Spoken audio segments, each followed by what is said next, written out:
kok bisa.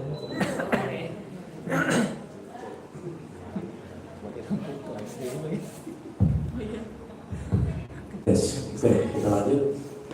Di sini ada aku melihat ada sesuatu yang berbeda yang ditawarkan oleh Mbak Ana. Di buku yang sebelumnya di Cili-Cili Cino itu mungkin memang berangkat dari tesisnya Mbak Ana. Di situ Mbak Ana coba untuk melihat kecinaan, untuk apa ya? Melihat identitasnya sebagai si orang Cina ini. Nah, kalau di sini, ini justru aku melihatnya lebih apa ya? Kami membahasakannya Mbak Ana keluar dari diri dia sebagai seorang peneliti. Mbak Ana di sini tidak memosisikan diri dia sebagai peneliti yang sebelumnya dia mencoba untuk menggali identitas kecinaan itu. Tapi di sini Mbak Ana justru mencoba untuk menceritakan pengalaman kecinaannya di Jawa dan di luar. Dan pengalaman yang dibawakan oleh Mbak Ana di sini pengalaman yang menurutku sangat apa ya? Ini kita sebut relevan dan relate dengan kehidupan sehari-hari. Dari bagaimana situasi media, misalnya media massa, media sosial dan sebagainya, reproduksi dari identitas kecinaan itu dibicarakan di sini dengan menurutku lebih apa ya, lebih populer, lebih bisa untuk dimengerti semua kalangan hari ini. Nah itu salah satu pembeda utamanya. Itu kenapa kayaknya melaporkan catatan-catatannya yang sebagian sumber itu dari blog pribadinya, kemudian coba untuk kami kumpulkan. Nah proses dari pengeditannya akhirnya kami coba untuk temakan. Oh ternyata ini ada temanya gitu. Walaupun mungkin Mbak Ana nulisnya tanpa sadar gitu, ngasal aja ibarat kayak wah ada kejadian ini terus dia menuliskannya, atau dia mengunjungi kelenteng, apa yang dia rasakan di kelenteng itu ternyata kok aku jadi aneh sih. Dia maksudnya dia nggak bisa memahami kelenteng itu seperti apa gitu. Dituliskan dan akhirnya ternyata ada 3 tema besar dalam semua yang dituliskan oleh Mbak Ana. Walaupun sifatnya personal, tapi ternyata ketika ditemakan, oh ini ada juga hubungannya dengan situasi sosial, ada juga hubungannya dengan situasi politik, dan ternyata yang mulanya kami sangka ini benar-benar personal sifatnya, ternyata enggak juga gitu.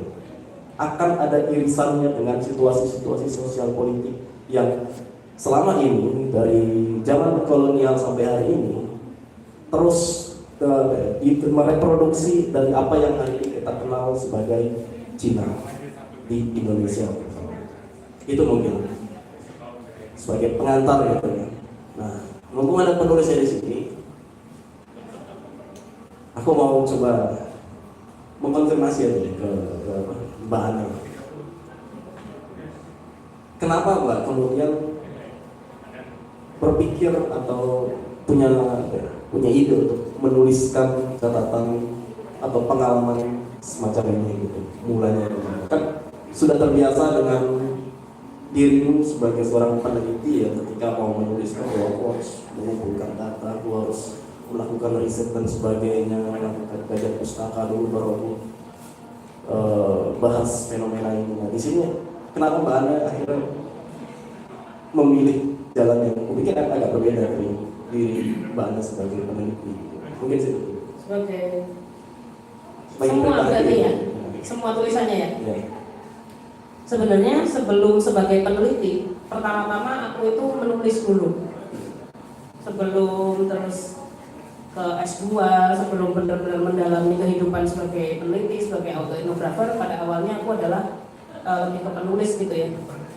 Bukan penulis yang sangat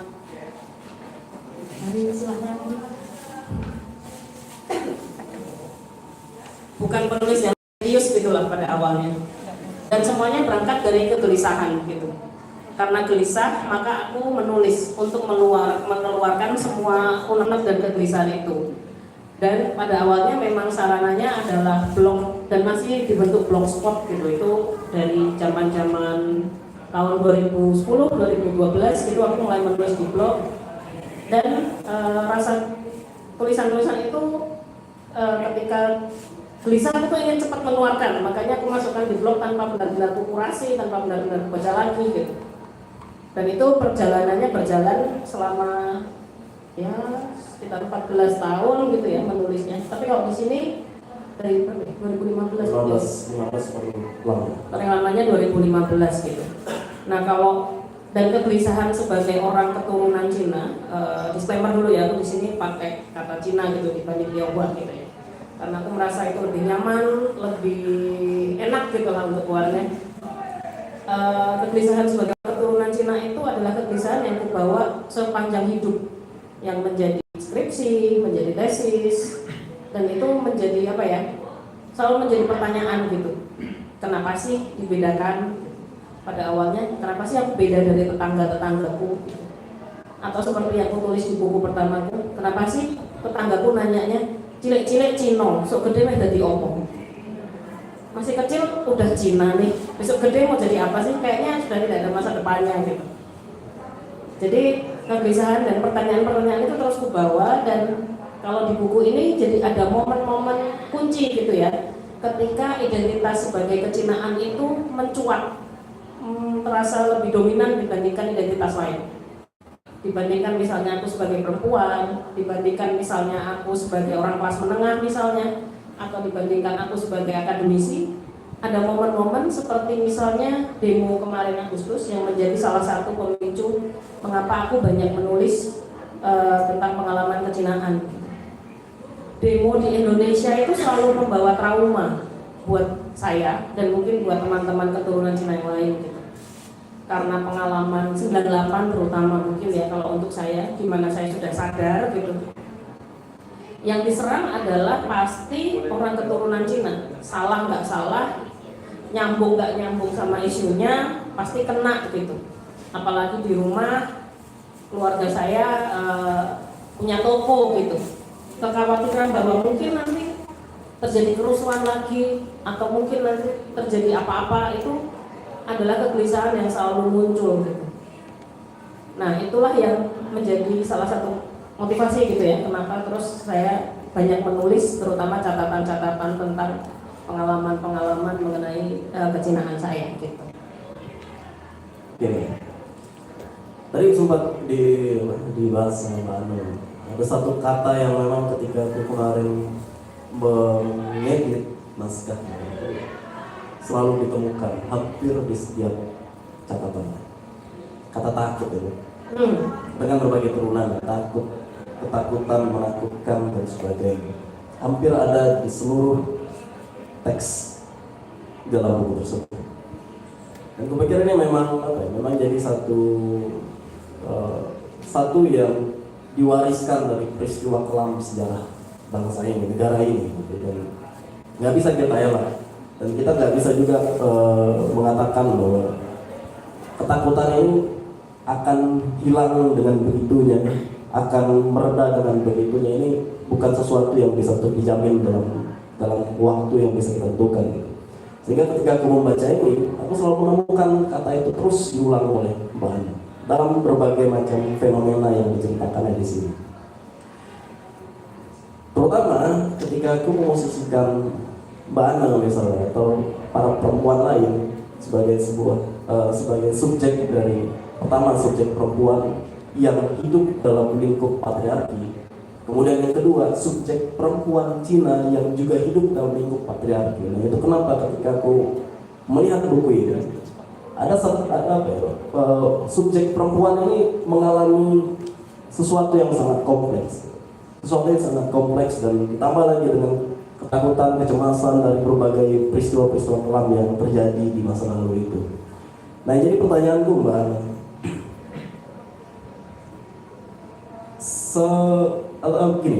bagaimana kemudian Mbak Ana coba untuk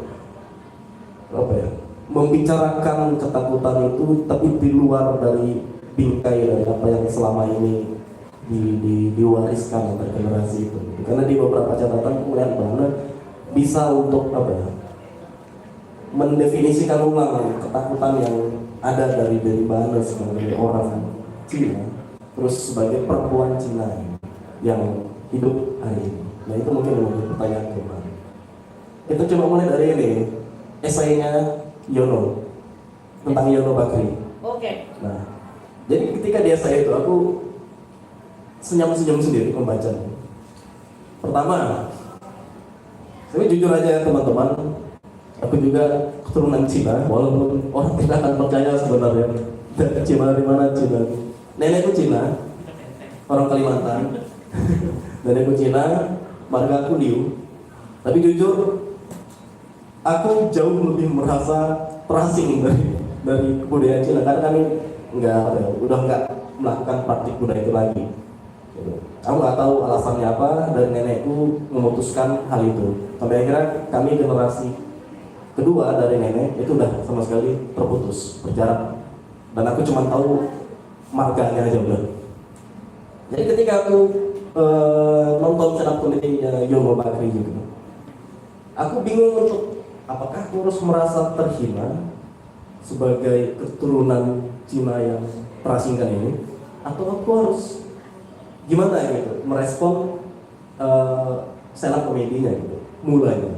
Sampai akhirnya aku membaca catatan tambahan, Mbak Ana bisa ketawa ya gitu.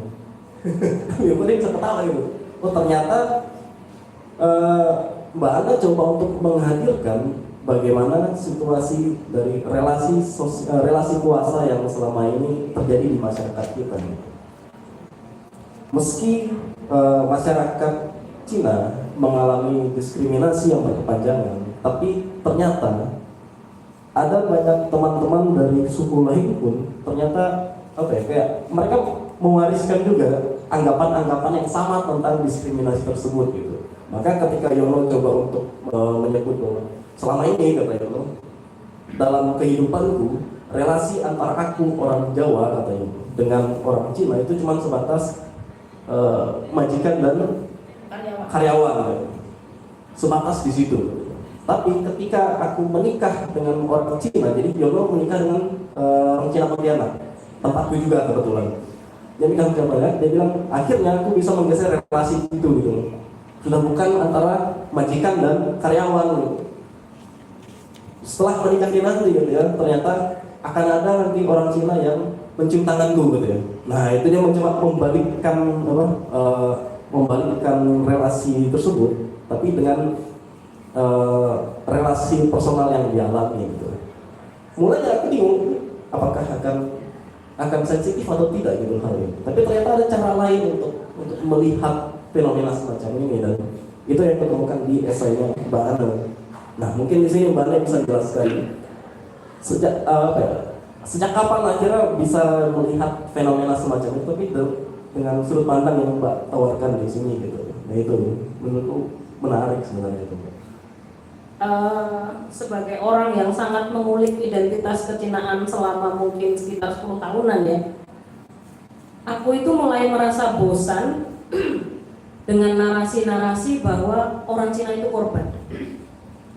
Aku tidak akan menyangkal sejarahnya, aku tidak akan menyangkal bahwa memang terjadi diskriminasi dan memang banyak yang merasa menjadi korban gitu. Tapi terutama aku punya beberapa teman juga orang Cina yang mungkin akademisi yang aktif sebagai ya aktivis atau mungkin bergerak di literasi gitu ya. Kami itu merasa bosan dengan narasi-narasi tentang orang Cina sebagai korban. Kapan sih kami bisa berbicara dari posisi sebagai subjek yang bebas, sebagai subjek yang merdeka? Tidak dalam artian kita menindas yang lain, tapi kita sudah tidak lagi bergerak dari narasi bahwa kita ini korban, bahwa kita ini harus selalu membuktikan kita bagian dari keindonesiaan atau kita merupakan apalah ya yang selalu dipertanyakan begitu ya. Nah, aku ingin melihat itu dari sisi yang lain. Salah satunya ketika melihat stand up komedinya Yono Bakri. Yono Bakri itu stand up komedian, dia kebetulan menikah dengan orang keturunan Cina. Dan seperti yang diceritakan Ivo, itu salah satu pertunjukannya adalah bercerita bagaimana pengalamannya menikahi orang keturunan Cina. Dari situ aku melihat bahwa trauma itu vice versa, tidak hanya dimiliki orang keturunan Cina, tapi juga dimiliki oleh orang non-Cina. Itu terlihat dari bagaimana cara dia mengungkapkan, yang orang Cina itu pasti majikannya. Gitu. Berarti mereka memiliki pandangan bahwa sebagai orang Jawa, aku itu juga posisinya karyawan terus loh. Bahwa di strata sosial aku ini adalah di bawahnya orang keturunan Cina. Aku mulai belajar untuk melihat itu, untuk tidak lagi mencoba memposisikan diri sebagai korban, untuk mencoba mencari narasi-narasi baru sebagai subjek yang merdeka, sebagai subjek yang bebas, terbebaskan gitu ya.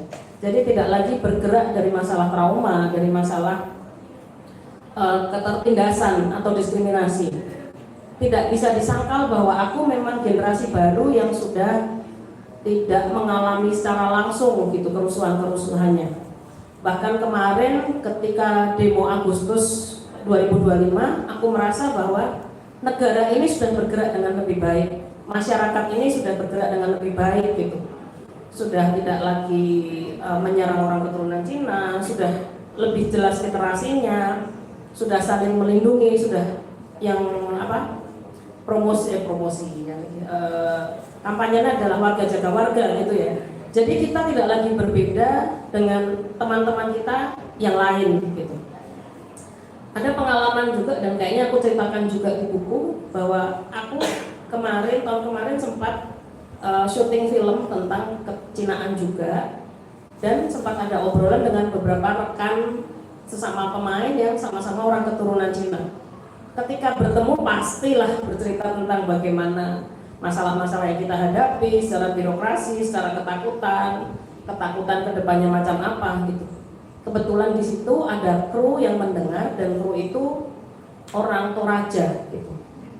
Dan masukannya ke dia adalah, ketika aku dengar obrolan kalian, hal-hal seperti itu, hal-hal bahwa kami menindas dan lain-lain, kami ingin mencelakakan kalian, itu nggak pernah ada kok dalam pikiran kami gitu.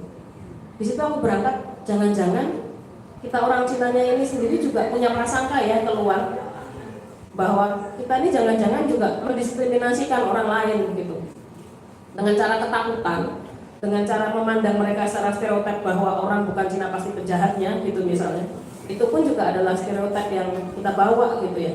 Dan kupikir itu juga yang harusnya dibongkar juga di cara berpikir kita gitu. Bahwa kalau kita mau maju ke depan, bahwa kalau kita mau hidup setara dengan orang lain di Indonesia, ya kupikir harus adil sejak dalam pikiran gitu.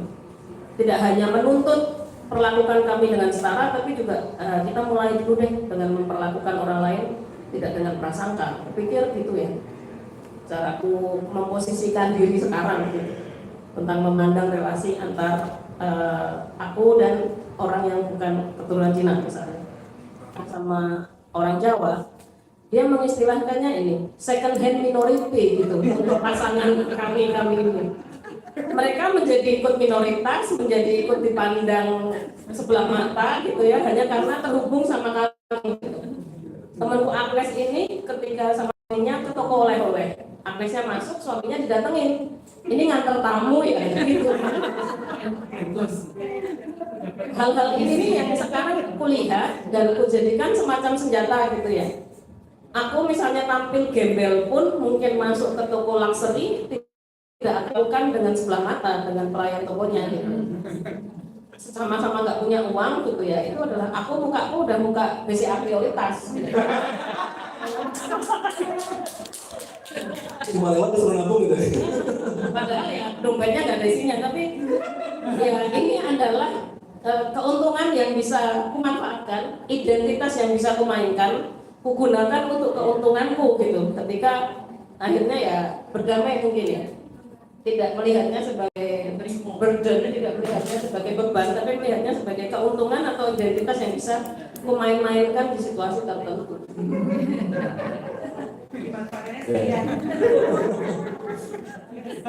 Soal pakaian tadi bisa jadi ini ya, calon tulisan selanjutnya ya. Oh gitu, belum ya?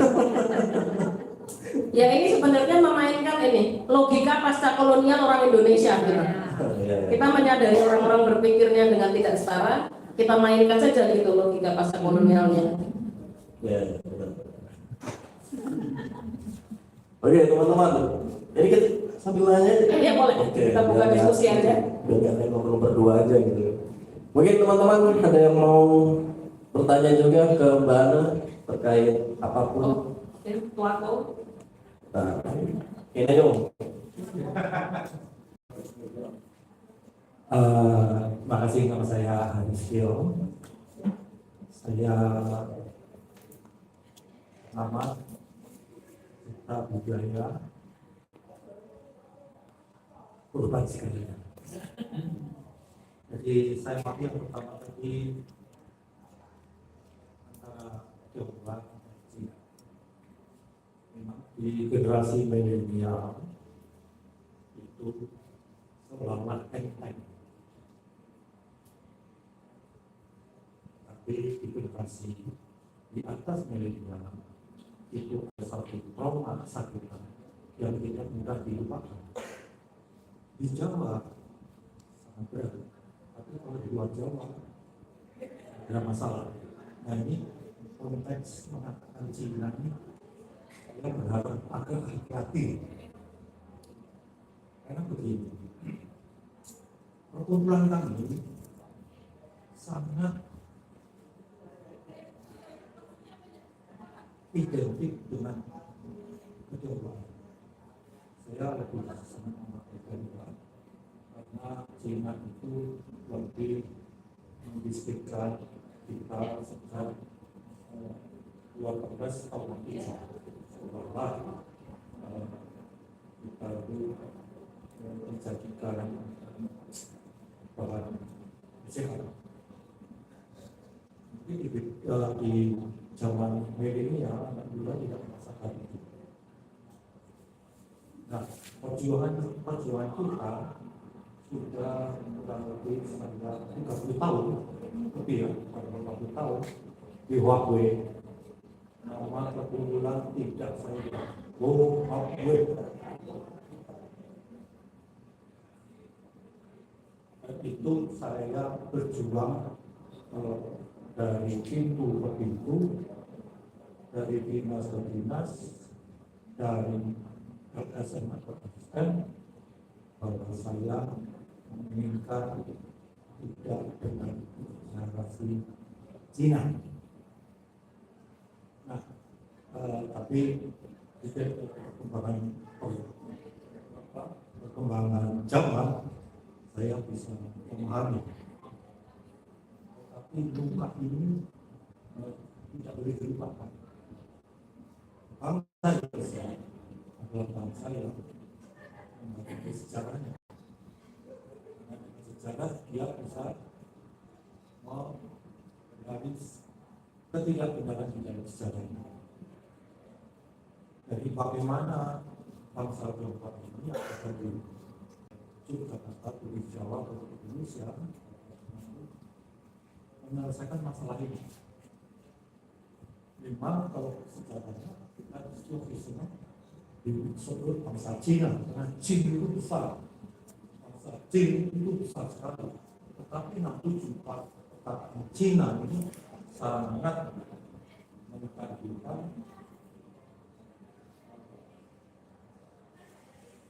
sebagai objek untuk sebenarnya narasi-narasi yang lebih tidak, tetapi untuk Tionghoa saya rasa jauh lebih menurut saya lebih indah, nyaman, supaya luka-luka langsung dan luka-luka kemudian di sekitar itu kita. Saya merasakan perjuangan ini dari sekolah ya, saya sudah di sekolah berbeda, Cino biasa. Ya, tetapi sekolah saya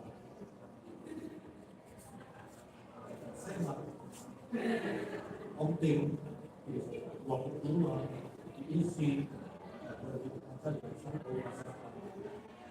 apa sakitnya kita punya kamu tiga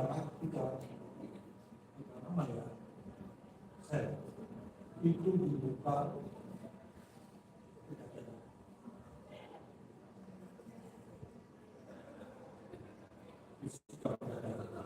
dan saya dulu sebagai pemain nasional dulu saya pernah juara tukang itu jadi saya migrasi.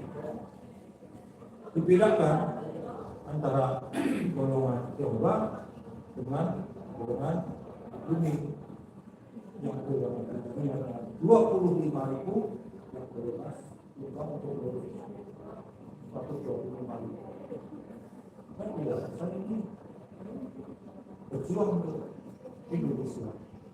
Tidak pernah memakai nama Cina. Dan itu ribut itu di imigrasi saya.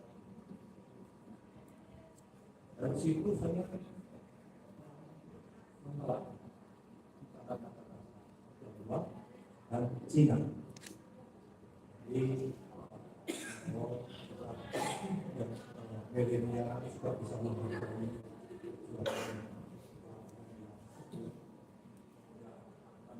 Anda tidak pernah terbuka secara langsung melindungi satu kumpulan masyarakat juga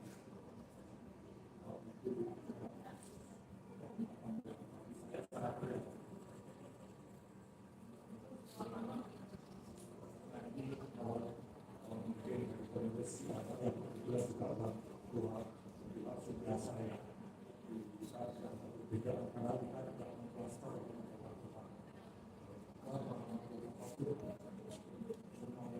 Kita berkontribusi pada negara ini apa yang berkontribusi ya, dan kita pandemi memang ada takut semua untuk memberikan donasi, memberikan sumbangan dari kampung-kampung semuanya atas nama Tionghoa. Isi asumsi atas nama Tionghoa 1445 seperti itu. Kita ada pemikiran masuk di Cina. Jadi untuk mau sangat bagus. Kalau sudah militer itu ya, tapi di dalam satu narasi satu dialog lebih baik Tapi aku belajar pesan saya. Terima kasih. Mohon maaf. Terima kasih Tuan Rom. Oke, boleh. Silakan Mbak. Kenapa saya menggunakan kata Cina dan dari dulu selalu menggunakan kata Cina ya? Mungkin ini berangkat bukannya tanpa kesadaran bahwa traumanya ada. Gitu.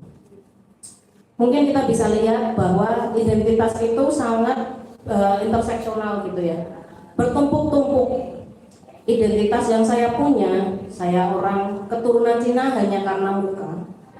Di rumah saya tidak menjalani tradisi apapun, terus di keluarga saya juga tidak terlalu kaya, hidup di kampung. Penggunaan kata Cina itu biasa. Bahkan ketika SBY itu memunculkan Kepres untuk mengganti penggunaan kata Cina dengan Tionghoa, obrolan dalam keluarga saya adalah ngapain sih aneh-aneh lagi dipakai kata Tionghoanya. Itu sama aja kayak membedakan diri lagi nih setelah kita berusaha untuk menggabung hidup di kampung, itu tidak dibedakan dengan teman-teman misalnya. Itu kenapa sih kita harus membedakan diri lagi gitu. Di banyak sisi saya setuju dengan itu gitu. Tanpa saya menghilangkan kesadaran bahwa ada juga orang seperti Tuako yang memang mengalami traumanya, memang memperjuangkan komunitasnya, mengalami bagaimana kata Cina itu digunakan untuk menghina gitu. Apa yang pernyataan yang saya tulis di buku pertama saya, kenapa saya menggunakan kata cilik-cilik Cino gitu. Itu yang ingin saya hilangkan adalah trauma terhadap katanya. Percuma mengganti kata jika traumanya tidak dihilangkan. Jadi untuk saya itu sama aja kayak menutup luka dengan bunga-bunga, tapi lukanya sendiri tidak disembuhkan gitu. Di buku ini saya berjalan lebih lanjut dengan menggunakan kata Cindo gitu.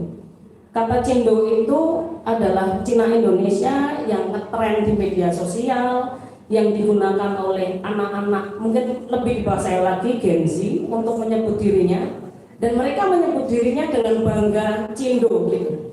Cindo itu Cina Indonesia yang lebih identik dengan apa ya, orang keturunan Cina, cewek-cewek yang TikTok cantik, terus yang lebih ceria, bebas trauma gitu. Nah, saya ingin berjalan ke situ gitu ya. Berjalan bahwa ini adalah klaim kebanggaan bahwa ya saya itu orang keturunan Cina dari Indonesia gitu. Bahkan di TikTok muncul trennya lagi, kalau Indonesia Cindo, lalu orang Singapura apa nih? Si Cin gitu, Cina Singapura gitu misalnya. Nah, ini memang persilangan identitas yang berbeda lagi gitu ya. Persilangan identitas yang berbeda karena usia, karena mungkin orang tuanya sudah berhasil memutus traumanya. Mungkin memang tidak bisa menyangkal, mungkin memang orang-orang keturunan Cina yang cukup berada, yang hidup dalam klaster yang tidak mengalami diskriminasi sehingga lebih tidak traumatis. Mungkin saja demikian. Saya sendiri memang secara politis lebih berkesadaran gitu sekarang untuk memakai istilah Cina atau Tionghoa. Mungkin jika saya ngobrol berdua sama tuaku atau dengan Ibu Berni gitu, mungkin saya akan berusaha untuk lebih menggunakan kata Tionghoa gitu, lebih menghormati lawan bicara saya gitu. Tapi ketika seperti ini, ketika saya harus menyatakan posisi politik saya, maka saya akan memilih memakai kata Cina gitu. Karena secara internasional juga itu yang dipakai, karena secara politis saya lebih ingin menghilangkan traumanya dibanding menutup luka hanya dengan mengganti katanya gitu. Terima kasih. Ya, terima kasih Mbak Ana untuk pemaparan kan tentang kenapa akhirnya menggunakan kata Cina di dalam buku ini dan buku sebelumnya. Jadi ketika sama Mbak Ana itu adalah apa ya, pilihan sikap secara politik ketika Mbak Ana mencoba untuk melepaskan trauma dari kata tersebut gitu. Oke teman-teman, apakah ada lagi yang mau merespons? Silahkan.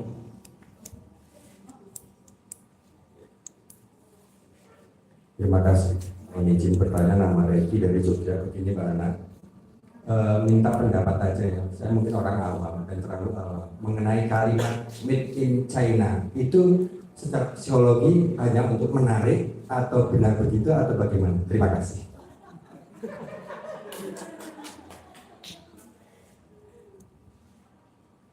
Saya rasa ya memang kalau itu produknya made in China, secara etika konsumen ya harus dituliskan made in China gitu ya. Apa ya? Kalau dulu kupikir kata made in China itu malah identik dengan barang-barang murah KW gitu ya. Jadi saya rasa itu karena keberhasilan diplomasi dan keberhasilan industrinya dari negara Tiongkok sendiri gitu ya. Ketika mereka berhasil memajukan industrinya, sehingga hampir semua barang made in China gitu. Bahkan ketika Amerika nge-ban China, semua produk-produknya Trump pun made in China gitu kan. Ya saya rasa sih memang terjadi pergeseran karena itu dibandingkan dengan kita Cindo yang di sini atau orang keturunan di sini, itu lebih pada keberhasilan dari negara Cina-nya sendiri untuk meng-rebranding dirinya mungkin ya, dengan keberhasilan industri, keberhasilan budaya populernya, juga keberhasilan dari produk-produknya gitu. Untuk sih kurasa ke situ. Terima kasih. Berarti buat di peminat udah bisa made in China. Ada lagi teman-teman yang mau bertanya kepada penulis? Ini Pak. Halo, selamat malam. Nama saya Sulfikan. Saya penasaran untuk kita hidup di Yogyakarta. Sudah tahu. Saya mau tanya opini tentang kepemilikan tanah. Sangat berat dan mohon maaf, tapi memang saya sampai sekarang masih untuk kita sebagai bangsa, kita itu sudah setara sebenarnya dengan berbagai macam orang-orang.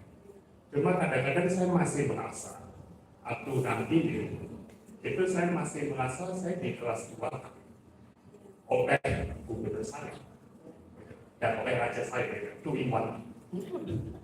Nah, kalau saya sendiri kadang-kadang kayak sakit hati. Opini Anda bagaimana? Dan ada kemungkinan berubah di masa yang akan datang.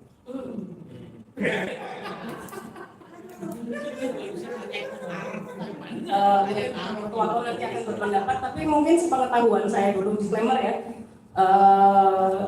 Saya tidak punya tanah, saya masih di sini ngekos, saya bukan orang Jogja juga. Tapi ketika kemarin saya tanya ke teman yang notaris di Jogja, sebenarnya itu masalah bukan hanya untuk orang keturunan Cina, gitu. Bahwa memang seluruh Yogyakarta ini tanahnya Sultan, gitu. Jadi ketika mungkin Sultan meminta, apapun status Anda ya akan tetap dikembalikan, gitu. Nah, mungkin Tuh aku bisa lebih jelas menjawab, gitu ya.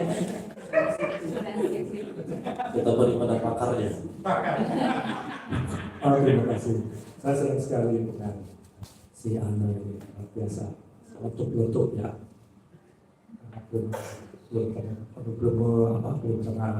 terkena dengan Pak. Kalau begitu besok saya ganti pekan budaya Cina ya. Iya. Kita dengan segala konsekuensinya sudah mempertimbangkan betul-betul. Jadi dua anak kembar di dalam satu keluarga itu tidak mungkin kasih sayang itu sama. Pasti ada satu yang di sayang, ada satu yang tidak kurang disayang.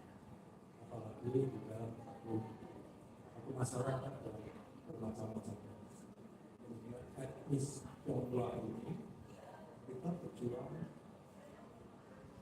untuk dijadikan etnis Tionghoa itu juga tidak mudah. Ya, bukan etnis Cina. Jadi ketika kita menggunakan Tionghoa itu Tionghoa.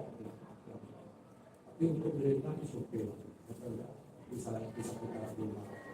Jadi tetapi kalau misalkan untuk yang sifatnya lebih samudra seremonial yang kita pikirkan. Karena saya di pelepasan akrilik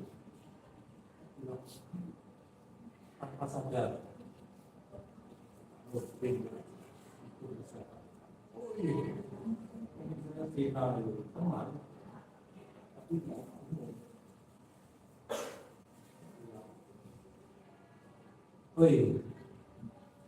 Anda ini bersoal ya, tahu tempat di mana Anda meletakkan kosakata yang baik. Aman. Jadi ketika saya sudah menggunakan Pak Guru itu saya tidak mau dibully lagi. Saya diisi sebagai pemimpin yang namanya pemimpin itu pertama kali dari zaman saya. Pandu untuk mengungkapkan dia itu saya itu di zaman saya. Ya, saya pernah memimpin ini teman-teman banyak muslim ya, singkat. Kan dia nama saya Zina. Jadi permasalahan perjuangan memang juga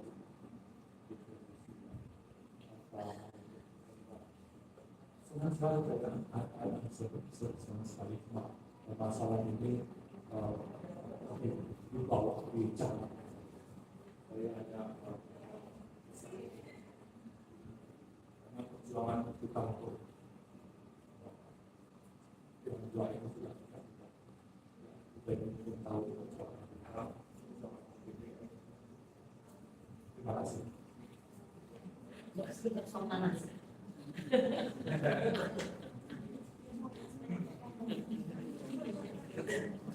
Pengetahuan saya itu sih ya tanah.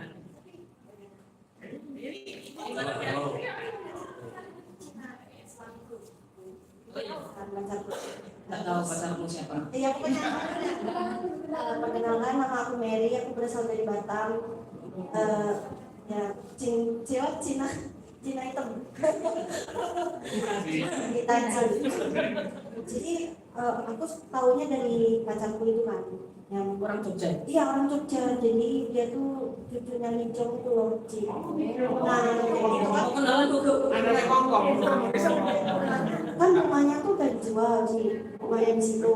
Nah, terus yang aku tahu dari dia tuh katanya kalau yang Cina itu mau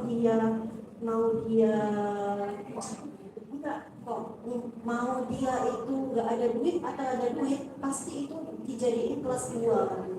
Nah jadi apa namanya mereka harus bayar lagi uang HGB itu gitu loh kan. Kecuali kamu nikah sama orang sini terus dapat tanah dari mungkin pindah agama atau apa nanti diurusin sama istrinya yang atau suaminya yang keturunan lain gitu. Jadi kalau masalah tanah itu aku nggak tahu juga ya, cuman dia bilang kalau misalkan mau kamu Islam pun kamu masih makan kita beberapa dari kita itu jadi tetap bayar gitu. Jadi memang masih kena gitu makanya udah dari dulu zaman sultan-sultan yang lain gitu. Jadi makanya aku bilang kalau misalkan kayaknya HGB itu memang ada sih. Memang ada dan dia tadi saya cerita kalau misalkan Tionghoa itu ya itulah kan gitu.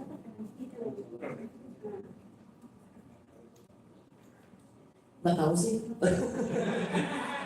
Aku tidak mendalami soal itu, tapi ya karena terakhir penggusurannya pun semua orang yang di dekat Beteng semuanya kena gusur.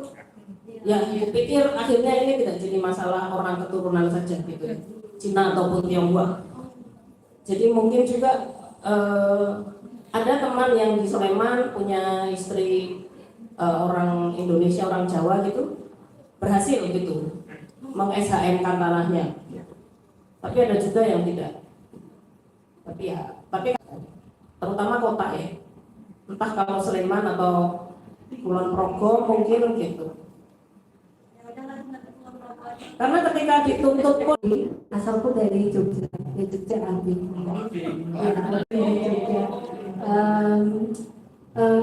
Mungkin izin share apa background diriku. Jadi aku keturunan Cina, campuran. Aku Cina dan Jawa gitu. Cina itu dari mama, Jawa itu dari papa. Gitu. Ini apa ya dengan aku memiliki kedua daerah itu campuran itu tuh sering menjadi apa ya keresahanku dalam aku menjalani kehidupan sehari-hari gitu. Ini lebih ke ini sih kayak jadi gini, aku sering banget kalau misalnya ketika kenalan dengan orang kan pasti ditanya gitu, kamu asalnya dari mana gitu, terus kamu keturunan apa, gitu, daerahmu apa. Ketika aku bilang, oh aku campuran, aku Cina Jawa gitu. Dan aku tuh sampai saat ini tuh kayak tadi baru bilang sebutannya Cindo gitu. Aku nggak apa ya merasa tuh aku nggak nyaman dengan Cindo. Aku punya sebutan sendiri sih buat diriku sendiri. Aku tuh Ciwa gitu. Cina Jawa. Cina Jawa gitu. Cina Jawa gitu. Aku lebih apa ya? Lebih nyaman dengan sebutan itu gitu. Karena ya sesuai dengan diriku gitu Cina Jawa gitu. Itu kemarin belum lama ini itu sampai tuh akhirnya jadi bahan bercandaan sama teman-teman kan yang lainnya kan. Terus temanku yang lain tuh jadi ikut-ikutan gitu, yang ini oh dia Ambon dari Cirebon gitu. Terus Cina Papua Cipa gitu kan gitu. Nah ini sering jadi apa ya terusan gitu. Jadi ya itu bercanda. Untungnya bercandanya waktu itu tuh kami itu sesama orang keturunan gitu kan Tionghoa gitu, jadi nggak masalah gitu ya. Ada sih yang enggak gitu, tapi dia mau masih menerima gitu, dia dia baik gitu. Nah ini apa ya, saya tuh masih sebenarnya juga dibilang bingung sih enggak ya, lebih ke aku ini sebenarnya dilahirkan sebagai campuran dari Cina Jawa ini, maka kok belum ini ya, kayak keistimewaannya gitu dari campuran Cina Jawa. Karena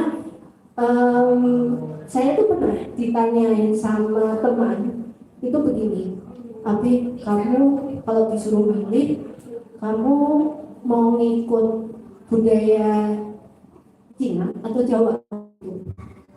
Di situ aku langsung mikir, ini maksudnya apa ya teman-teman milih gini gitu. Langsung aku sempat ini ya, kayak aku pikir dulu, aku kayak langsung jawab gitu, gitu. Terus akhirnya aku menemukan jawaban. Di situ aku bilang gini, aku nggak bisa milih, soalnya dua-duanya ada dalam diriku gitu. Dan aku bersyukur gitu, dan aku dilahirkan dengan adanya dua campuran itu, dan masing-masing tuh punya keistimewaan sendiri gitu. Cuman yaitu yang belum kutemukan itu keistimewaan dari dua itu tuh apa gitu.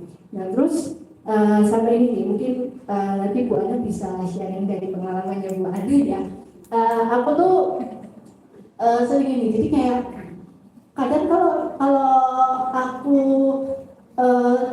cerita mau perkenalan diri melalui ke orang, aku Cindo. Karena gini, kalau misalnya aku melalui, aku sebagai Cindo, orang-orang itu sering kayak gini, oh karena kamu Cindo ya, yaudah kamu ini aja dia langsung dikasih tugas tuh yang sesuai dengan ya bendahara. Terus disuruh apa misalnya gini, misalnya kalau ke pasar gitu, kamu ini ngawal deh gitu kan, cuma udah ngawal ya gitu. Terus apa lagi ya di depannya sih itu. Nah itu untuk yang Cina. Nah kalau yang Jawa itu gini, kok misalnya ada yang orang marah, aku yang suruh menengahi. Kalau orang Jawa orangnya gitu. Jadi kalau misalnya ada teman lagi berantem nih gini kan, kamu lagi yang bantu ya sisain gitu. Kan kamu Jawa, gitu. Tenanginlah gitu, tolong ya gitu. Terus atau kalau misalnya lagi apa istilahnya matur ke rumah orang soal gitu kan ya, ke rumah orang gitu. Jawa banget ke rumah orang gitu. Ketika kenal gitu sama teman-teman pasti kamu nabi yang ngomong gitu. Apalagi kalau misalnya ke desa-desa pelosok ya gitu kan, nggak bisa bahasa Jawa lagi kan. Enggak juga sih. Ya, di rumah sendiri juga ngomongnya kan campur-campur ya gitu. Jadi kalau dibilang ngomong kayak misalnya bahasa Jawa kromo gitu tuh nggak terlalu fasih. Terus kayak bahasa kayak Mandarin atau Cindo itu bukan bahasa Mandarin itu juga nggak terlalu fasih. Jadi kayak aku tuh bahasa komunikasi sehari-hari di rumah ya setengah-setengah gitu. Bahasa Indonesia iya, Mandarin iya, bahasa Jawa iya gitu. Nah itu sampai sekarang tuh masih jadi keresahanku gitu. Jadi aku tuh sampai bilang kayak gini, pernah satu saat tuh kayak aku merasa diriku nih sebagai keturun orang Ciwa gitu ya, Cina Jawa itu kayak aku nyesel gitu karena ya aku diperlakukan seperti ini gitu tuh. Iya, Cina Jawa gitu sampai ada satu titik itu aku merasa kesal dengan diriku sebagai Cina Jawa itu. Aku kenalan ke orang tuh kalau aku tuh bukan dari dua itu gitu. Jadi ya aku memasukkan identitas saya istilahnya gitu. Enggak, aku dulu pernah gitu, kamu dari mana? Ayo Sunda gitu kan. Sunda kan mau ya putih-putih gitu kayak gini juga perawakannya gitu. Udah orang tuh juga percaya, udah gitu aku ini percaya gitu. Ya itu sih sampai sekarang tuh masih dikeresahanku. Ya sudah nggak terlalu tapi masih ganjel gitu loh. Jadi yang mau kutanya ini tuh mungkin gimana ya caranya ketika berinteraksi dengan orang, apalagi dengan misalnya ketemu dengan orang yang seperti itu tuh begitu aku kenalin diriku aku sebagai Cina sebagai Jawa tuh mereka langsung ngasih tugas sesuai dengan keturunanmu perawakanmu gitu. Jadi kayak aku itu sama keistimewaan, aku masih bingung untuk menemukan keistimewaan diriku sebagai campuran gitu dari Cina Jawa gitu sih. Udah nggak? Tambah nilai ya?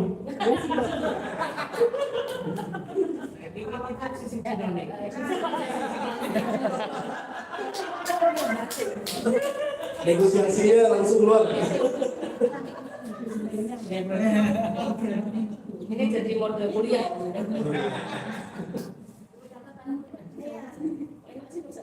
Iya, soalnya mau proper aja. Kegelisahan itu tidak akan pernah hilang. Bahkan sampai sekarang dengan sepanjang pengolahan ini kegelisahan itu tidak akan hilang. Aku sendiri sebenarnya bukan manajer ya. Secara budaya aku ini Jawa. Hidup di kampung, ngomong bahasa Jawa, nggak pernah ngerayain Imlek, nggak tahu lah semua upacara-upacara itu, nggak tahu tradisinya. Bapak ibu sudah Kristen, jadi tidak ada melakukan apapun gitu ya. Terus keluargaku itu nyempal dari keluarga besar, jadi hidup sendirian di Temanggung, jadi tidak ada berkumpul. Aku merasakan jadi Cina cuman kalau ada yang meninggal. Saat maisong, saat terus saudara-saudara itu melakukan upacara, adatnya kan juga sedikit banyak dilakukan secara Cina walaupun juga sudah Kristen gitu ya. Aku merasa malah dipaksa menjadi Cina karena muka gitu. Terutama sekarang ketika Imlek mulai dirayakan, orang-orang ya tiba-tiba ketemu minta angpau. Seumur hidup gak pernah dikasih angpau gitu. Hanya karena mukaku begini, kenapa pada minta angpau gitu. Jadi ya akhirnya itu ya kesadaran negosiasinya gitu. Aku di sini pakai begini, ini bukan karena aku mengakui aku Cina gitu. Ini ya cuman aja cantik, endorse gitu ya. Aku sekarang embrace kebudayaan Cina itu lebih pada ini jadi tren baru. Dracin itu lagi ngetren. Kenapa aku belajar bahasa Mandarin? Karena aku kebanyakan nonton Dracin gitu misalnya. Tapi tidak dalam kerangka karena memang ada ya ingin kembali ke akar gitu. Aku tidak, karena aku merasa akarku Jawa-Jawa aja. Aku merasa tidak ada kehilangan apapun gitu. Atau mungkin aku menyangkal itu karena menjadi Cina untukku terlalu berat, terlalu menyebalkan, terlalu menyulitkan gitu misalnya. Jadi aku lebih embrace, bahkan dalam bukuku yang pertama, aku melakukan segala hal untuk menolak itu gitu. Mencoba mencari pasangan Jawa, walaupun tidak berhasil sampai sekarang. Terus menghitamkan kulit, belajar bahasa Jawa dengan baik untuk bisa membaur dengan lebih baik. Secara teori pasca kolonial, ya adik-adik ya, itu memang secara teorinya demikian. Ketika orang ditempatkan pada suatu diskriminasi, seperti kata Frans Fanon, dia orang kulit hitam di Prancis, dia juga melakukan strategi-strategi untuk membaur. Jadi bukan dengan membedakan dirinya, tapi membaur dengan masyarakat yang dianggap lebih berprivilege, belajar bahasanya, bermimikri dengan budayanya, gitu. Nah itu yang aku lakukan. Dan karena itu makin lama performatif, gitu ya, aku lakukan terus-menerus. Lama-lama menjadi Cina itu semacam paksaan karena muka, gitu. Kamu mukanya begini, imlekkanlah kamu, gitu. Padahal secara hati nggak ada koneksinya, gitu. Ya aku sekarang ini performatif aja gitu. Karena aku berada di sini terlibat dengan Bohab, misalnya sekali aku terlibat dengan Bohab karena Kensi. Kensi itu anak temanku Jawa yang suka barongsai. Dia bermain barongsai terus-menerus, aku ikut main aja ke sana. Lama-lama terlibatlah aku sama seperti ayah ibunya gitu. Ayah ibunya yang Jawa ya, jadi aku tanya-tanya gitu. Ini upacaranya apa namanya? Mereka lebih tahu dibanding aku gitu ya. Dan buat mereka karena tidak ada traumanya, mereka embrace atau masuk ke Bohab dengan lebih gampang. Untukku ada masa-masa di mana lihat liong di jalan menakutkan sekali. Karena keramaian sangat merayakan kebudayaan ini gitu. Jangan-jangan nanti akan jadi masalah. Jangan-jangan akan digeruduk sama orang gitu. Untukku mengembrace masuk ke budaya ini lebih berat dibandingkan temanku yang Jawa gitu. Ini juga aku tulis di buku juga ya. Jadi aku berada di tempat ini karena keponakanku kecil ini yang orang Jawa gitu notabene. Aku dikembalikan ke Cinaannya bukan karena membawaku ke sini gitu. Memperformankan ini bukan karena kembali ke akar gitu, lebih karena gitu. Jadi ketika Abi bertanya bagaimana gitu ya, ya kurasa kegelisahan ini akan terus menerus ada, dan bermainlah menjadi orang yang ada di antara itu gitu. Jika kamu bisa memanfaatkan identitas Jawamu sebagai penari misalnya, karena Abi adalah penari Jawa gitu ya sudah manfaatkan itu gitu. Jika bisa kamu harus menawar, dan kayaknya kalau sebagai Cina lebih menguntungkan, ya jadilah Cina gitu. Enggak ada masalah aku pikir ya, karena aku mencoba melepas segala atribut identitas itu tidak menempel lekat gitu ya. Itu sesuatu yang bisa kita lepas pasang. Jadi ya gitulah strategi yang aku lakukan untuk survival gitu lebih tepatnya. Berapa gitu loh biar bekerja ya.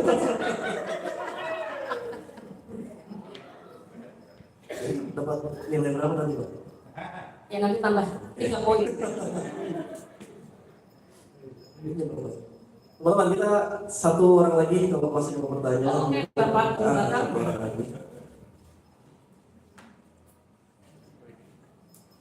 Ya, ini ada istilah made in China. Saya jadi ingat, saya editor sudah nulis.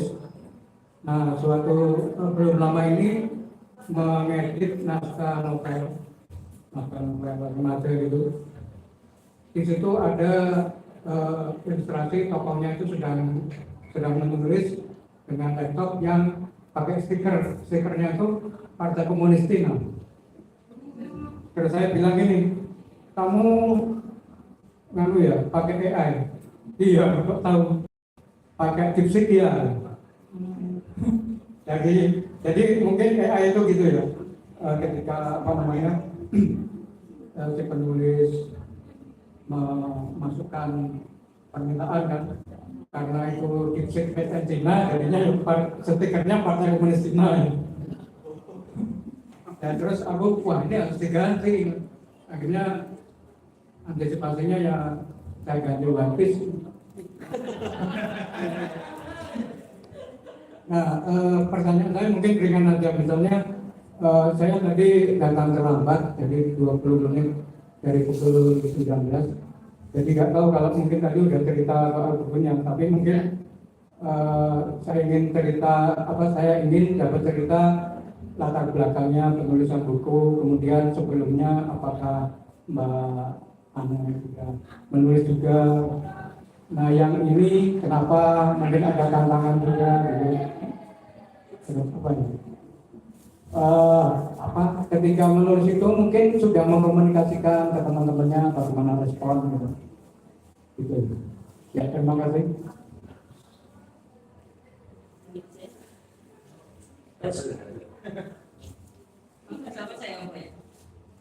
Berarti cerita bagaimana buku ini gitu ya Pak. Tadi sebenarnya sudah diceritakan sama Ibu, tapi juga saya mau menambahkan sedikit.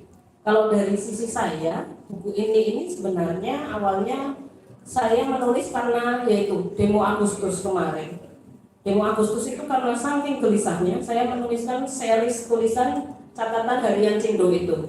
Kenapa saya beri judul demikian? Karena Suhoki itu kan tulisan bukunya catatan harian seorang demonstran gitu ya. Saya ambil catatan hariannya, terus apa ya, Cindo aja gitu. Lalu kemudian terakhir tulisan soal catatan harian Cindo adalah ketika Pak Harto naik menjadi pahlawan. Dan waktu itu sedang ramai juga Fadlizon yang membicarakan hal yang sama gitu. Karena itu dianggap menutup sejarah kelam Orde Baru. Saya tulis, saya masukkan ke Semut Api artikelnya, lalu terbitlah sebagai artikel di web. Waktu itu lalu saya bagikan ke Ibu Berni tulisan webnya. Ibu Berni ingin print-printannya. Saya printkan juga semua series catatan harian Cindonya, saya berikan ke Ibu Berni. Lalu Ibu Berni lah yang bertanya, ini terbit di mana? Dari situlah saya kepikiran, kayaknya diterbitkan menarik gitu ya. Jadi awalnya karena Ibu Berni sebenarnya buku ini saya terinspirasi untuk menerbitkan. Lalu 4 tulisan itu saya ajukan ke Iko karena dari Semut Api punya produk zin. Tapi ternyata dari Semut Apinya malah menyarankan untuk menulis buku saja gitu. Akhirnya saya kumpulkanlah semua tulisan saya yang bertemakan tentang kecinahan. Ada paper waktu masa kuliah, ada tulisan-tulisan yang tersebar di blog, ada tulisan untuk acara yang tidak terbit-terbit, itu akhirnya saya masukkan juga di sini. Ada cerpen yang pernah terbit di buku saya yang kemarin. Terus saya juga menambahkan tulisan-tulisan baru, seperti misalnya memberikan konteks kenapa saya menggunakan kata Cindo alih-alih Tionghoa ke Cina misalnya. Saya juga memasukkan pengalaman-pengalaman terakhir saya waktu buku ini berproses. Oh ya, buku ini mulainya November, Desember harus selesai editing gitu. Jadi saya punya waktu sekitar 2 bulan lah untuk menambahkan tulisan-tulisan. Kemarin kebetulan saya ada pengalaman syuting film tentang kecinaan gitu, nah itu saya masukkan. Lalu pengalaman menonton Bracin, pengalaman berjalan-jalan dengan teman di kelenteng. Nah, pengalaman-pengalaman baru tersebut yang jadi tulisan baru yang saya masukkan ke buku ini juga, termasuk yang tadi diceritakan soal Yono Bakri. Jadi kalau untuk proses atau kesulitannya mungkin nggak banyak, karena banyak tulisan di buku ini tulisan lama yang cuma dikumpulkan lalu dibantu edit sama info. Dan cukup cepat sekali prosesnya. Dan ini sebenarnya tidak ada rencana untuk menerbitkan gitu ya. Saya ada rencana naskah lain, malah belum terbit sekarang, tapi ini malah jadi cepat dan sudah terbit gitu. Itu sih. Kalau buku lain saya ada tesis yang cilik-cilik Cino itu dan kumpulan cerpen yang terbit tahun lalu. Itu Pak. Terima kasih.